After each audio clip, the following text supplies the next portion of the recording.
guys, Richard at Ride and Zoom here doing my latest Star Wars review. See part of my dog's head. He's lied exactly where the camera needs to be. I thought it would. So yeah, on to it then. This is the review for Book 4 from Fate of Jedi Backlash. As usual, spoilers up to this point in the EU. And I thought I'd better do this now because I actually just finished this book at work a few hours ago. And for my terrible review for Book 3, where I barely remembered anything because I was like, hadn't started this but I was close to it and read other things. No, I had started this at the time. I'd forgotten a lot, so not this time. This time I'm doing it straight away. So yeah, another cover, Ben Skywalker on the cover. So let's get on to the plot for this then. So I realise my book review didn't mention Abeloth one bit. The one Vistara met. Well, you should have, but Abeloth's not in this, but I believe it has been saved for the next story. So yeah, on to this one. So Luke and Ben are on Dathomir, which like at least half the book is focused on, with them basically finding their Jedi school as it was, and the Night Sisters don't want male clan chiefs involved, and it's just basically nothing but an endless war against all those Night Sisters.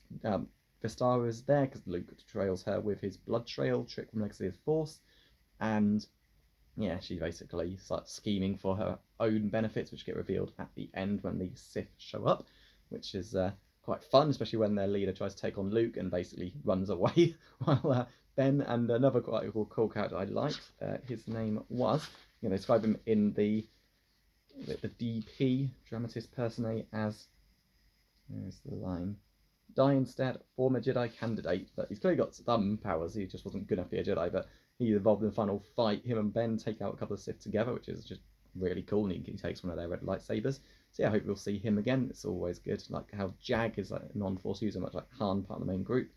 And yeah, hopefully we'll see this guy. Speaking of Jag, he is a big part of this. Like the treacherous Moff is still working to get him killed so he can take over. And I just think, why the hell are the Moffs still around? I think most of these Moffs are like older guys who remember the days of the Empire, or at least, well, the Empire was still clinging on to power for years. And yeah, Darla had the right idea by forcing women to mix in with them because it was all male, but let's just scrap the whole system. Most of these Moffs are clearly not trustworthy. They're like the little fingers of Game of Thrones. They're just out for themselves, and you do not want them around. And yeah, one's kind of the latest scheme, but I think he's going to get caught because Jag talks to him at the end after there's like assassination attempt, which they send those YVH hunter droids, which is pretty cool. But yeah, they're all beaten. There's him, Jaina, Han, Jag security, all of that there. Leia as well. Yeah, they easily win. But yeah, Jag basically has Jaina hiding out in a cupboard cupboard spare room while he's questioning the Moff Lesserson guy, and yeah, you're gonna do it with the others. So this scheme's gonna fail. Oh, my dog's stretching. See if I can't see his face. He always puts mad grins on, don't you, Albie? That's his ear right there.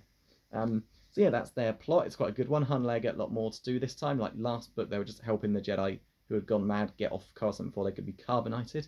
And this time they're back and they're actually working with Darla, who seems to want a fair deal. And she sort of does. I mean, Darla just believes Jedi needs to be bought into, and to heal a bit more. Think Avengers 3, well, Avengers 3 it was, but Captain America Civil War, where half the Avengers sided with basically all their rights being handed over to the government and half didn't. It's kind of like that.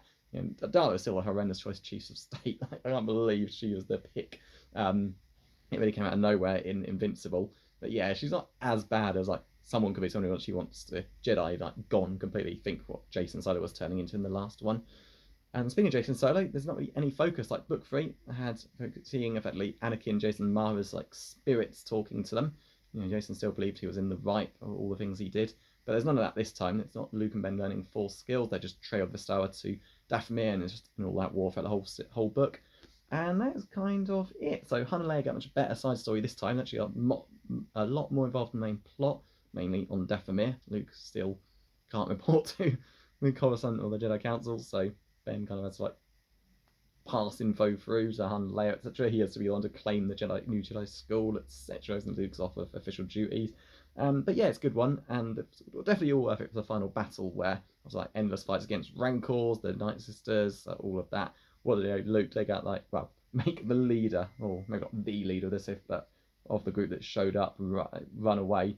It was pretty awesome, and yeah, it's a really good book. I just felt like, it's definitely ever going to end just going on and on. But yeah, that's it. That's also the last of my paperback copies. Good as well, because it's in like terrible shape. You see it's like ripping there. I don't think I paid that much for this a few months ago.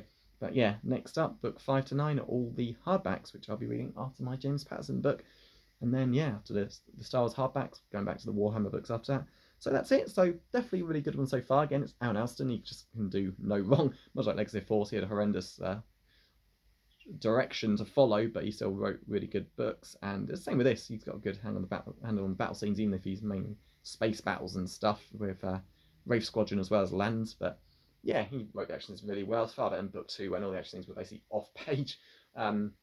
Yeah, definitely a good one, and I'm looking forward to the next one, Christine Golden's next one, which is Allies. Well, for some bizarre reason, this book, must be because it's the paperback, unless it came out after the hardbacks did, advertising Vortex, the next hardback, which after the next one. So it goes Backlash, Allies, Vortex, but in here you'd think Vortex is the next one. You didn't have the pictures, you have no, or the timeline, you have no idea. But yeah, that's it. So thought I'd get this review done now, actually remember a lot more of the story, and I'll see you for the next one. And here is my dog. There's the back of his head. Yeah, he thought he'd get in a shot eventually. Hey, mate. Right, see you next time.